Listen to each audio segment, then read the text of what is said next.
ভালোভাবে গাছ করতে চাইলে গাছ নিয়ে একটু এক্সপেরিমেন্ট তো করতেই হবে, বিভিন্নভাবে দেখতে হবে যে কিভাবে গাছকে বসালে গাছ ভালো থাকবে। অনেকেই বলো যে এই গাছের পাতা সবুজ হয়ে যায়, পার্পেল হয় না, কিন্তু কেন হয় না সবটাই তোমাদের আজকে বলে দিলাম। হাই ফ্রেন্ডস, কেমন আছো তোমরা? Welcome to unbound life. আজকে আমি তোমাদের এই যে ক্রোটন গাছটা দেখাচ্ছি, আমার কাছে এটা বাদেও আরও অন্যান্য কালারেরও ক্রোটন আছে। তো এই কালারের দুটো ক্রোটন গাছ আছে। বর্ষার জল পেয়ে দেখো গাছগুলোর রং কতটা সুন্দর হয়েছে। এই গাছগুলোর ফুল তো হয় না, পাতাটাই সৌন্দর্য। আর গাছগুলো যতটা ঝোপালো সুন্দর, কালারগুলোও ততটা অ্যাট্রাকটিভ। তো আমার মতন কারা আছো যারা ক্রোটন পছন্দ করো?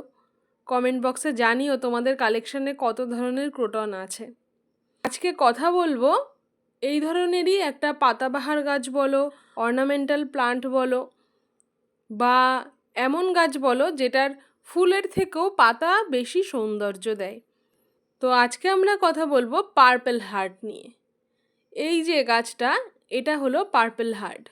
আমি রাস্তার পাশ থেকে কাটিং কালেক্ট করেছিলাম আর তারপরে এই 4 ইঞ্চির টবে বসিয়েছিলাম।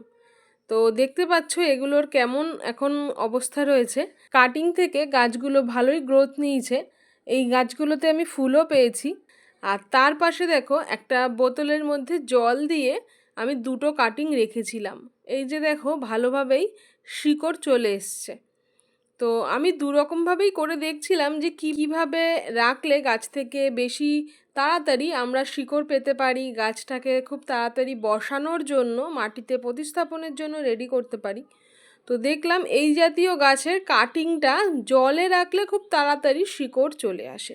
আমি মাটিতে বসিয়ে যেই টাইমে গাছের গ্রোথ পেয়েছি, বা ধরো গাছটা খুব ভালোভাবে সেট হয়ে গেছে, শিকড় চলে এসেছে, ফুল পেয়েছি, এটা যতটা সময় নিয়েছে জলে বসানোতে তার থেকে আগে রেজাল্ট পেয়েছি। মানে কম সময়ের মধ্যে আমি রেজাল্টটা পেয়েছি। আর কি পরিমাণ শিকড় এসেছে দেখো, একদম পুরো সাদা রুটগুলো পরিষ্কার সুন্দর দেখা যাচ্ছে। আমি তোমাদের ওই টবে বসানো গাছটাকেও তুলে দেখাবো যে সেটাতেও রুট কেমন পরিমাণে এসেছে।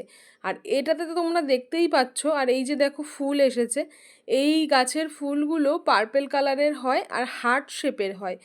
মানে এই ফুলের পাপড়িগুলোর শেপ হার্টের মতন হয়, তাই জন্য এই গাছটার নাম পার্পেল হার্ট। তো এই যে দেখো এই কাটিংটাকেও আমি তুলে দেখাচ্ছি। দেখো এটাতেও কি পরিমাণে শিকড় এসেছে।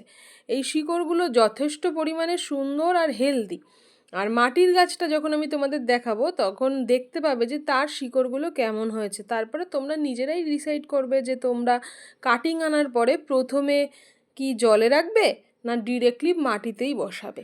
তো চলো এবার সয়েল প্রিপারেশনটা দেখে নিই। এই গাছের জন্য তোমরা এঁটেল মাটি নেবে না, কারণ জল জমাট হয়ে থাকবে এমন মাটিতে কিন্তু গাছের রুট রট প্রবলেম আসবে। তো দেখো এখানে আমি মাটি নিয়ে নিয়েছি 40%, তার সাথে 20% নিয়েছি আমি কাউডাং কম্পোস্ট। তোমরা এখানে ভার্মি কম্পোস্টও নিতে পারো বা কিচেন কম্পোস্টও নিতে পারো। আর তার সাথে 15% নিয়েছি আমি কনস্ট্রাকশনের লাল বালি, আর 15% নিয়েছি আমি কোকোপিট।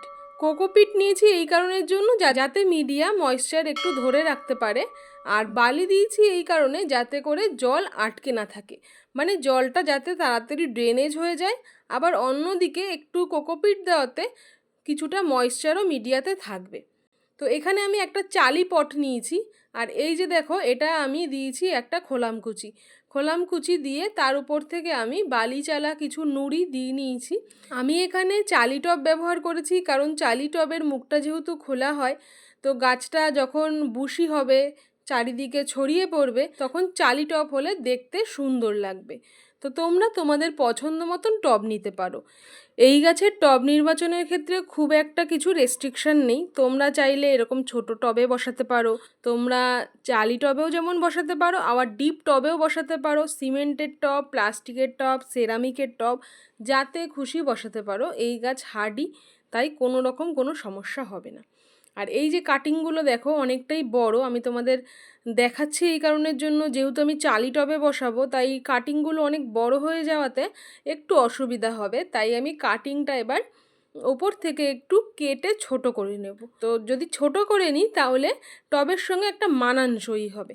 এবারে টব থেকে গাছটা বের করে তোমাদের দেখাচ্ছি মাটির গাছে কেমন রুট এলো। তো দেখো এইখান থেকে একটু চাপ দিয়ে ভেঙে নেব। দেখো খুব একটা বেশি রুট কিন্তু সেভাবে দেখা যাচ্ছে না। এই যে দেখো সাইডের দিকে হালকা হালকা সাদা রঙের রুট দেখা যাচ্ছে, কিন্তু ভাবো এতগুলো গাছে আন্দাজে রুটটা কিন্তু একটু কমই এসেছে, তাই না? কিন্তু গাছগুলো সতেজ আছে, অসুবিধে নেই। আমি আগেই বলেছি যে এই গাছগুলো হার্ডি, তাই অল্প রুট এলেও কোনো সমস্যা হবে না। তবে যদি তোমরা চাও যে রুট বেশি পরিমাণে আসুক তাহলে অবশ্যই কাটিং এনে প্রথমে 7 থেকে 10 দিন জলের মধ্যেই বসিয়ে রাখবে। আশা করি 7 থেকে 10 দিনের মধ্যে খুব ভালোভাবে রুট চলে আসবে, আর তারপরে তোমরা এভাবেই কাটিংগুলোকে বসিয়ে নিতে পারবে। তো আমার কাটিং বসানো হয়ে গেল, এবারে টব ভর্তি করে জল দিয়ে দিচ্ছি। এবারে এই গাছের অন্যান্য যা যা পরিচর্যা আছে সেগুলো বলবো। প্রথমে আসি সানলাইটে। এই গাছ সানলাইট পছন্দ করে, কিন্তু ইনডিরেক্ট সানলাইট পছন্দ করে। গ্রীষ্মের প্রচণ্ড রোদের মধ্যে এই গাছকে রাখবে না। হালকা রোদ আসে যেখানে 3 থেকে 4 ঘন্টা রোদ পাবে এরকম জায়গাতে রাখবে। অতিরিক্ত সূর্যের আলো পেলে কিন্তু পাতাগুলো পুড়ে যাবে। তোমরা চাইলে এগুলোকে শেড এরিয়াতেও রাখতে পারো, কিন্তু বেশি ছায়ায় রাখবে না, তাহলে কিন্তু পাতার রং এরকম পার্পেল আসবে না, গ্রিন হয়ে যাবে। এবারে আসি ওয়াটারিংয়ের কথায়। এই গাছ যেহেতু ওয়েল ড্রেন সয়েল পছন্দ করে, কোরাস মাটি পছন্দ করে, তো সেই জন্য আমরা পরিমিত পরিমাণে জল দেব। মানে আগে টবের মাটি চেক করে নেব যে মাটি ভেজা আছে কি না, ময়েশ্চার আছে কি না। যদি দেখি যে না হালকা ভেজা রয়েছে তাহলেও আমরা একবেলা অপেক্ষা করে যাব, কারণ আমরা বেশি জল কোনোভাবেই দিতে পারবো না। যদি বেশি জল দিই তাহলে কিন্তু রুট রট প্রবলেম হবে, গাছের পাতাগুলো নষ্ট হয়ে যাবে। তো সেই জন্য আমরা একটু বুঝে জল দেব। এই গাছে যদি আমরা 2-3 দিন জল নাও দিই তাতেও এই গাছের কোনো রকম সমস্যা হবে না। তো সেই জন্য ওভার ওয়াটারিং একদমই নয়, প্রয়োজনে একটু ওয়াটারিং কম হলেও কোনো সমস্যা আসবে না। এবারে আসি ফার্টিলাইজারের কথায়। এই গাছে আমরা বিভিন্ন ধরনের কম্পোস্ট ব্যবহার করতে পারি। চাইলে কিচেন কম্পোস্ট ব্যবহার করতে পারি, ভার্মি কম্পোস্ট ব্যবহার করতে পারি, আমরা লিফ মোল ব্যবহার করতে পারি। আর তার সাথে আমরা 45 দিন অন্তর 1 গ্রাম পরিমাণ NPK 19-19-19 1 লিটার জলে মিশিয়ে আমরা যতটুকু প্রয়োজন টবে ব্যবহার করতে পারি। এই কেমিক্যাল ফার্টিলাইজার যদি দিই তাহলে পরে কি হবে, গাছে পাতার সঙ্গে সঙ্গে প্রচুর পরিমাণে ফুলও আসবে। তো এই হলো সামগ্রিক পরিচর্যা।